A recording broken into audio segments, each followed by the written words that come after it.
Welcome to California Edition. My name is Brad Pomerance. Our roadshow continues. We are in Turlock, California. It is in the Central Valley, and we are joined today by Kristin Olsen. We are in your district. We are, so welcome to Turlock. I love it. And as we know, she is the leader of the Republican Party in the California State Assembly. How proud your community must be. Oh, I love the Central Valley. Yes. Born and raised here. I feel so honored and proud to represent this community and thrilled that you guys are spending some time here today. It's our pleasure. Tell us a bit about this area, because I think for many throughout California, there's a sense that the Central Valley really has been struggling in the wake of the downturn and then the drought. Yeah. But yet I drive around Turlock and it seems like there's some real activity. Well, Turlock is a wonderful community. I mean, there's no doubt about the fact that we have great challenges and struggles in the Central Valley. But we're also such charming communities with great opportunities. We're family friendly. Right. We're a place that people enjoy having a small business and knowing the neighbors around. And Turlock has done such an exceptional job revitalizing its downtown and having one of those family friendly, charming communities that's attractive to people. What about Modesto? I know you had lived in Modesto for a time. You're now in a suburb next door, Riverbank. How is Modesto doing? Modesto's doing okay. I served on the city council there for a number of years. Okay, so you That's know where I Modesto was well. born and raised. Right. Modesto's still my home. So it's doing well, but it's struggling. It continues to struggle from low education attainment levels, from unemployment that's one of the highest in the state. Right. And so we really have a lot of work to do to experience economic growth. What's so interesting about the Central Valley and its elected officials is you are all fiercely loyal to each other, Democrat and Republican. It is really a model in a lot of ways. I mean, I have always felt that Sacramento is fairly functional. People can say it's not, but look, I've been to Sacramento. I see you guys together, Dems and Reaps. But really, especially in the Central Valley, you are so tight. Why? It's true. We pride ourselves on our positive relationships in the Central Valley, and I think it's largely because our constituents here demand results. You know, we're a very pragmatic area of the state. And very purple. And very purple area of the state. And the people in the Central Valley, particularly here in Stanislaus County, want to see us working together to drive solutions that will improve the quality of life here. We can't do that by ourselves as either Republicans or Democrats. So we team up and we work together to get good work done. And as I understand it, on the first day of the legislature this year, you worked with Adam Gray, who happens to be a Democrat representing a community nearby, to reform what's known as the ADA, Americans with Disabilities Act, a federal law, but there's some state elements as well. Right. We've had a number of challenges in Modesto, in Turlock, in Manteca, in Merced, with these get-rich-quick schemes where greedy attorneys and plaintiffs have come in and actually even forced some businesses to close because the parking strip might be not painted dark enough, because a sign is slightly in the wrong place. It's not the intention of the ADA. Right. And so on the very first day, our entire Central Valley delegation co-authored each other's bills. I put a bill in, Adam Gray put a bill in, to try to curb these frivolous lawsuits and make sure that small businesses can stay open, that they can continue to provide good jobs, while at the same time providing access to the disabled community. And we wanted to show that Central Valley delegation, Republicans and Democrats, working together to solve a very real problem in our communities. So what's your sense about the likely success of the bill? You know, there are interests on both sides that will be pushing and pulling. Do you feel as if this is the year where the bill can march forward and get some I think we have momentum behind us. Everybody knows the Assembly Judiciary Committee is a very hard committee to get any kind of lawsuit, tort reform bill through. But the problems have been so well documented and the frivolity of them is just outrageous that we are hopeful that working together as Reaps and Dems on each other's bills, that we'll be successful in advancing reforms that are good for employers, employees, and people in the disabled community alike. Let's talk about Reaps and the election of 2014. So on the congressional side, Republicans did very well nationwide, but in California, not so much. 4 close races, all 4 went Democratic. But on the state legislative side, I must congratulate the GOP leader in the Assembly, because I think it's fair to say there were 5 races that everyone was looking at. The Assembly Republicans won 4. 2 of them I would call ambushes. The South Bay seat and the Bay Area seat. Right. How did that happen? You know, that congressionally a little tough, assembly-wise quite strong. We're so proud of our success on election night. right. We had a strategic plan for an entire year, and we followed it with precision focus to make sure we were successful. And I think what it reflects is we have diverse candidates who are reflective of their communities, who are well known. And let's talk about those diverse candidates. One of them was in a targeted seat, one was not. I mean, I hate to kind of paint a brush about diversity, Sure. but I do think it's relevant. I mean, you talk about Young Kim in a targeted race. She is it the first Korean American? First Korean American, Right. Ling Chang, first Taiwanese Exactly, American. not in a targeted seat, but still. That's right. I mean, you know as well as anyone that the Republican Party is often tarred as the party of white men. I mean, I'm talking to a leader who's a white woman, but you know what I'm saying. Absolutely, and And- our caucus right. is defying that. We're showing that we're a diverse, broad group of people that reflects all parts of California. And I think that contributed to our success along with their sheer hard work. And what's also stunning about the addition of Ling Chang and Young Kim is that in the 90s, the Asian American community was pretty strongly Republican. I mean, it has been swinging dramatically to the Democrats. Query whether those two pickups could help to level the playing field a bit. Absolutely. I think it shows we have momentum behind us. For the first time in 20 years, we unseated a sitting Democrat. And we did it not once, not twice, but 3 times, and then stole the 4th seat in Right. Catherine Baker out Right. from under them. Right. So we're on a journey, not a race. We want to prove now to voters that we'll be responsible with the opportunities they've given us and Right. hopefully continue to grow our caucus, win more elections Right. so that there will be a healthier balance in the state legislature. No question that the supermajorities are gone. Although, look, maybe I'm Pollyanna, but I felt that Republicans were still able to do stuff in the last session with supermajorities. We got some really Yeah, good work I mean, that done. was my Water sense, bond, rainy right. day fund. But be that as it may, it does seem as if there's a lot of momentum towards the center. When you think about the Republicans that did win in those targeted races, I mean, they seem fairly centrist. Sure. And then Jackie Irwin, who's the Democrat that won, I mean, she's a centrist. I mean, I'm sure even you would admit that. Yes. And so, is this the rise of the mods? And you look at the California legislature? I think time will tell. What I really think it shows more than ideology is Californians want leaders who will roll up their sleeves despite our differences and disagreements and get results. There are so many areas, you talk about economic growth and jobs, education, transparency, that don't need to be partisan in nature, where we should be able to work together and deliver solutions that will improve the California economy, Right. that will improve the quality of life and opportunities for individuals and families. So, look, the Democrats and Republicans came together epically with Prop 1, the water bond, Prop 2, the rainy day fund. I follow you on Twitter. I follow Tony Atkins on Twitter, the speaker. Sometimes I don't know whose tweet it is because you're both pushing the same things, or you were at least before the election. What a great model. What are you looking to push in 2015? What's the great bipartisan compromise for 2015? I think it will center on 2 things. One, the implementation of the water bond now. We have to make sure we're increasing supply and delivering Right. water to the communities in desperate need.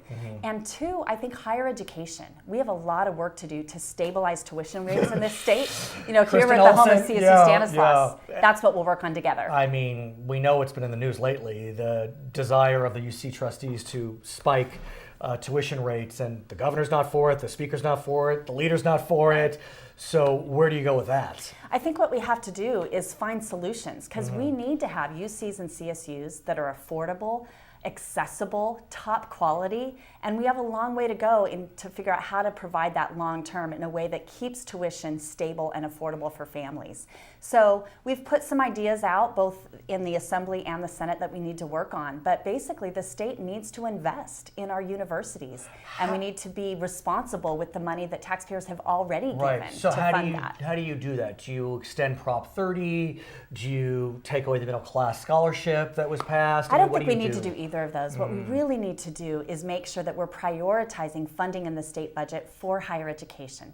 There's already more revenue given into the California's general fund from taxpayers than any other state in the nation. We should be able to increase investment in higher education over lesser priorities. Her name is Kristin Olsen. We are in her district in Turlock, California. She is the GOP leader of the California State Assembly. I'm Brad Pomerance. It's California Edition. Currently, what percentage of UC students receive income-based financial aid to cover their tuition? 25, 35, 45, or 55%? UC President Janet Napolitano says that nearly 55% of UC undergraduates receive income-based financial aid that fully covers their tuition.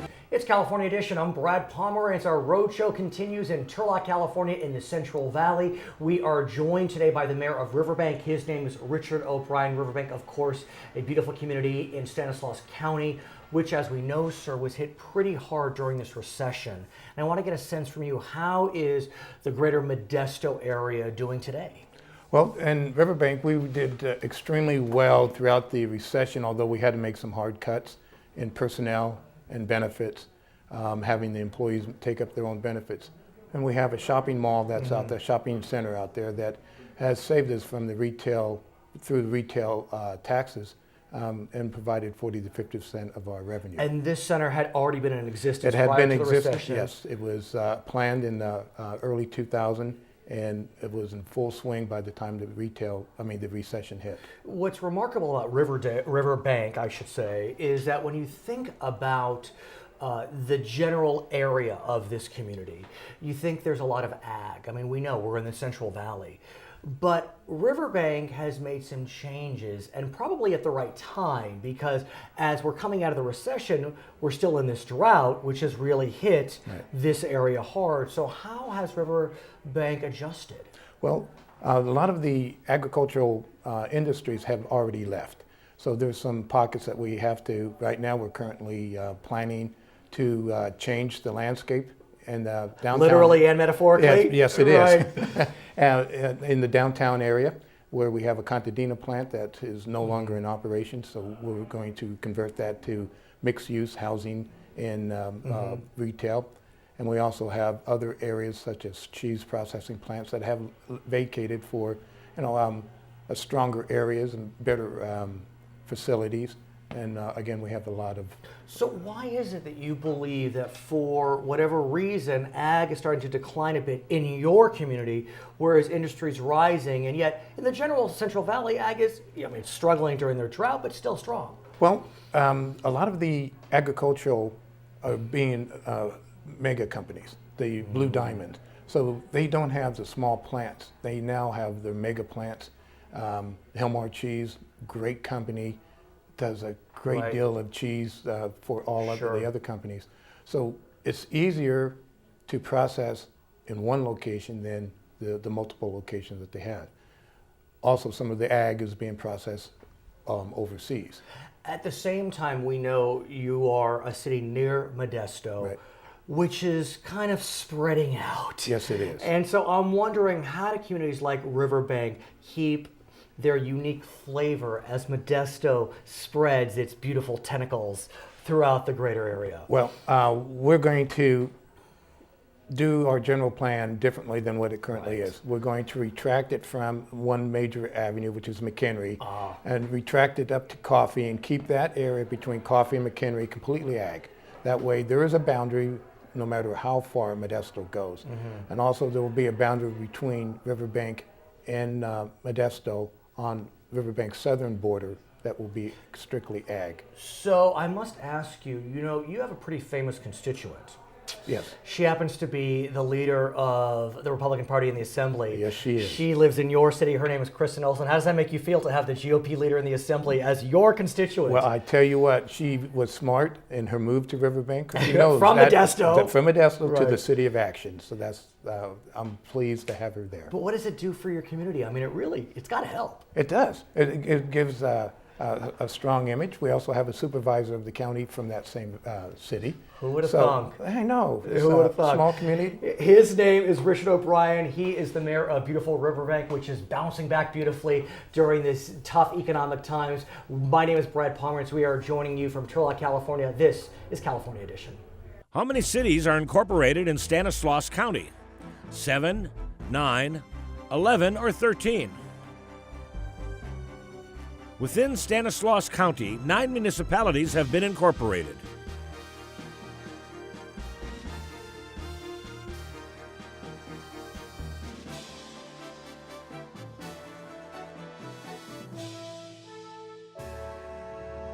My name is Brad Pomerance. It's California Edition. We are in Turlock today. We are continuing our roadshow throughout the state of California on California Edition. Turlock, of course, in the Central Valley in Stanislaus County, and we are now speaking with Steve Boyd. He is with the Turlock Irrigation District. I mean, just ground zero for the water crisis throughout our state. This whole region is so dependent on water with ag. How's Turlock, the region, doing generally? Well, you summarized it very well. Right, thank you. TID and its customers, we serve about 150,000 acres of some of the most productive farmland in the nation, in the world actually. Don Pedro Reservoir is owned and operated by Turlock Irrigation District and Modesto Irrigation District. It's the primary water supply and historically was the primary energy supply through hydroelectric generation. And let's talk about above ground storage, because I had mentioned to you, I was recently in Redding, I went to Lake Shasta.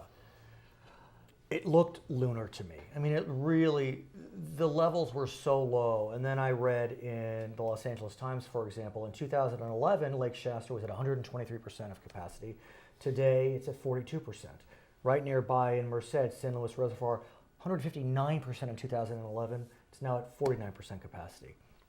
Don Pedro? We're right in the same boat, right around 50% of capacity. We'd like to be closer to 70 or 80 this time of year. Last few days we've had a lot of good rain, so we're hoping. And let's talk about that, because I think it's very easy for Californians to look at the recent rains in November and say, "Oh, we're fine." Or December as well. We're fine. It's going to work out. You know, it's rained a lot. It's been 3 days of rain. Is that going to do it? No, it's not going to do it. Is the short answer. The longer answer is every little bit helps.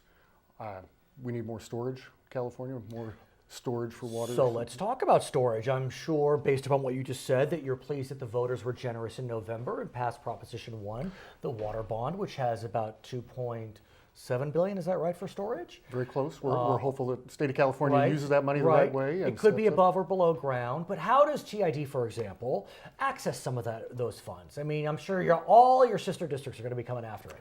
Historically, TID and Modesto Irrigation District, we've done everything through local financing. We own and operate Don Pedro. It was paid for by local ratepayers. There's no state or federal money involved.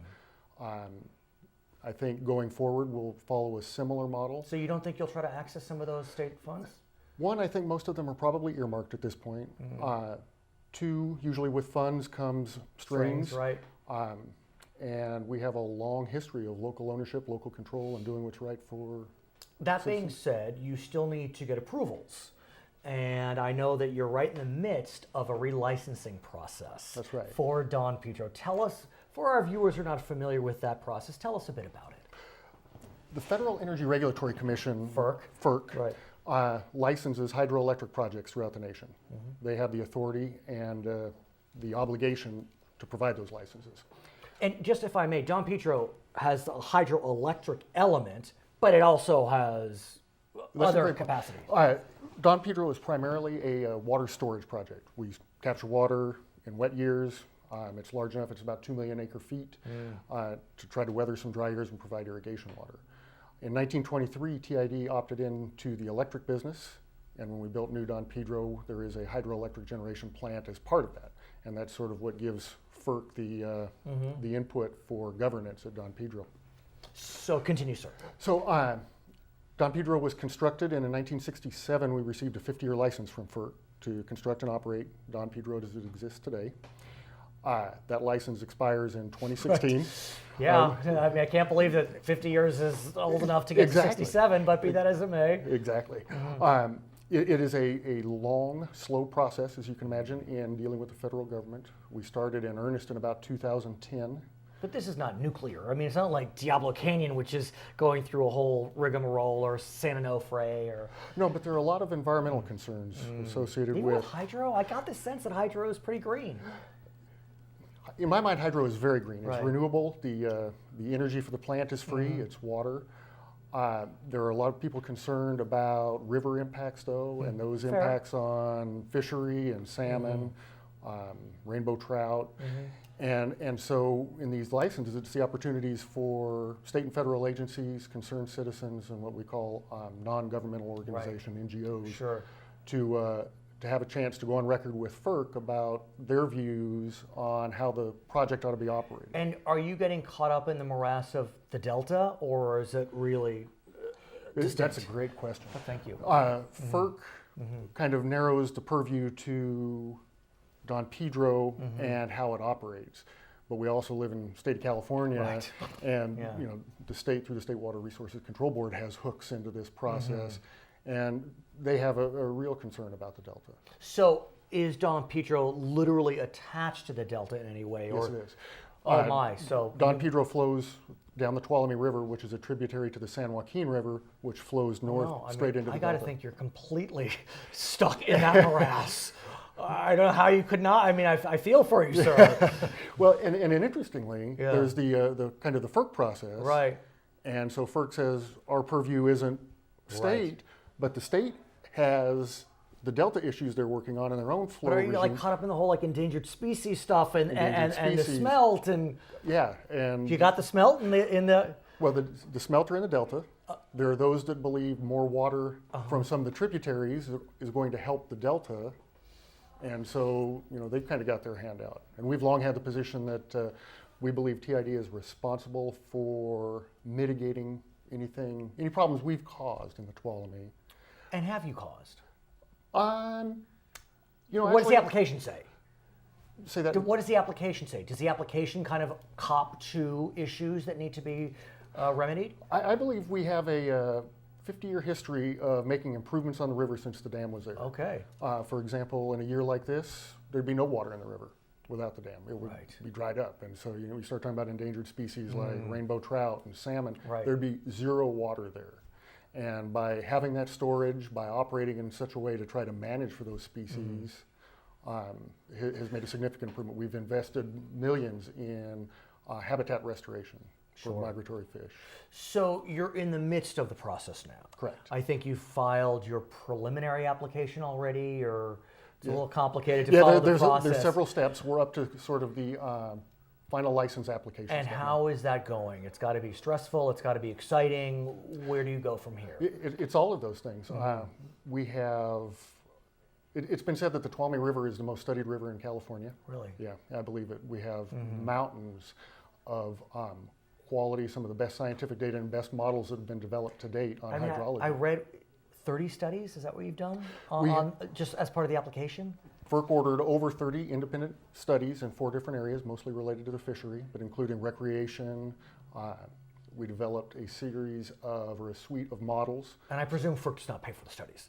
No, And it's who all does? being paid for by TID ratepayers. that's Okay, correct. but still, in the end, I mean, that's part of the buy-in, and that's what we do. What have you learned from the studies?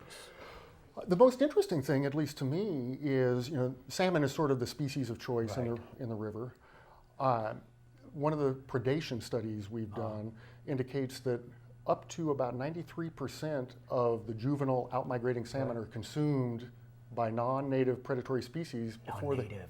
Yeah, and so they're introduced largemouth, smallmouth bass, striper bass, sport fishing fish are actually consuming 93%. So what do you do about that? Well, that's the tricky part because TID and MID didn't introduce those fish. There are sport fishing requirements. So predation control is certainly a part of anything going forward beyond just flow. Can TID be involved in predation control? I mean, it seems fairly complicated for a layperson like me. We are certainly going to propose being involved. We believe that a healthy fishery is in all of our best interest and controlling predation so the outmigrating But I thought salmon. we'd be the main predators, we as humans. You would think so. Yeah. It's funny to think about. For a protected species, salmon are the only one you can get at the grocery store. You know? And so when you think about the pressures on a salmon population, 93% are consumed before they make it out. Some say up to 93 more are consumed Right. before they make it out of the delta. Then they face life in the ocean and then ocean harvest.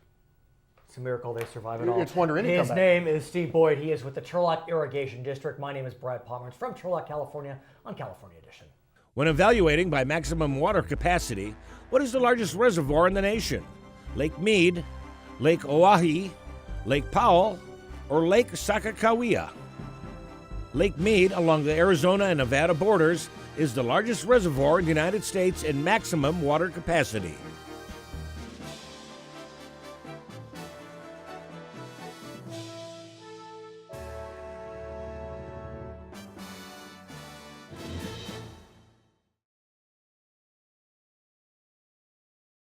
It's California Edition. I'm Brad Pomerance. We are in Turlock, part of our roadshow. We are joined by Matt Beekman. He is the mayor of Hughson and Stanislaus County. He is a beekeeper extraordinaire, but today we'll be speaking about Hughson as a wonderful city in this region, the Central Valley. How's Hughson doing, my friend? Houston is doing very well. I think we're one of the few cities in the Central Valley to weather the financial depression, I call it depression. It's funny you mentioned that. You're not the first person I've heard that has called the 2010 era a depression and not a recession. Well, the Central Valley is probably one of the hardest hit areas in the United States.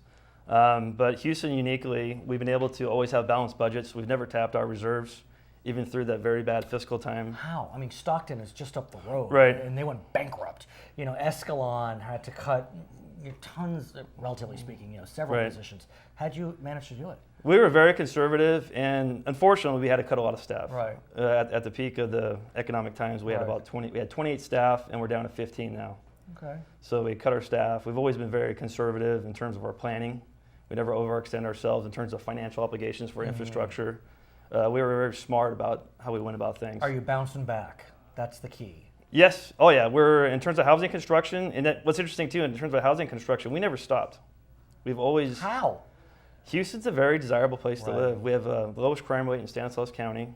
We have one of the best school districts in the area. Let's talk about school districts, if I may. Okay. Because what's nice about Houston, apparently, is that your different layers of government work together. Yes. And Houston as a city and Houston Unified School District got together, Yes. are getting together, to develop a project to the benefit of the entire community. Correct. Tell us about the 7th Street Park Acquisition Project. It's a 19-acre park. We've received acquisition funds through a grant, and we've also been saving funds ourselves through our development impact fee structure. So when we build houses, we charge for parks. And those funds combined together have provided sufficient funds to purchase a 19-acre park. And it's an exciting time for our community. And what are you going to do with the park? Well, that's what I want to really encourage people to do. It's a great chance to contact the city. We have our Parks and Rec Commission up and running. And it's really, we want to implement the city's vision. You know, one aspect of the park that I'm adamant about seeing is we had to close down a community pool. Right. And that community pool was a lot more than a pool to our community. It's where a lot of people learn to swim. It was one of those elements that really brought our entire community together. And people speak very fondly about the pool even to this day. And so it's something, it's an area of genuine need for our community. Do you anticipate that with the acquisition, a pool will be part of that development? That's my hope. But, like everything, it comes down to money and getting the funds to do that. So from where do you get the funds? I understand the acquisition is a match, state and Houston, but what about what you do with it once you receive it? It's going to have to be a combination of private and public money. And we have members of our community that already made some soft commitments to a pool. And it's my job as mayor to follow up on those. And also go out and get grant funding. What about the school district? Even though it will be on Houston City property, presumably, I think the high school's across the street. Correct. So does the high school already have a pool? No. So it would seem that the school district could pony up, no? That's another logical thing. It does get a little bit tricky, though, unfortunately, because we are in proximity to a railroad. And so there are legal requirements that you can't have school activities within that proximity. I don't know how many feet it is off the top of my head. Really? But that was one of the problematic aspects. But everything in this region is near a railroad. I mean, the 99. I mean, it's. But the rules are the rules. I'm elected to enforce the rules, and that's what the rules are. So, assuming it all goes well, when do you think the pool will open? When do you think this area will be developed? Oh, we have a 3-year time period that we have to adhere to be eligible to receive those acquisition funds. And so once we receive them, the clock starts ticking then. What I really envision seeing happen is initially we can do a passive park. Right. And so, a pool and landscaping aren't going to happen in the next 3 months. We're going to develop different aspects of it. When you come back, I want you to bring some bees. Can you do that? Sure, I can bring some honey too. I like it. His name is Matt Beekman. He is mayor of Houston. My name is Brad Pomerance from Turlock. It's California Edition.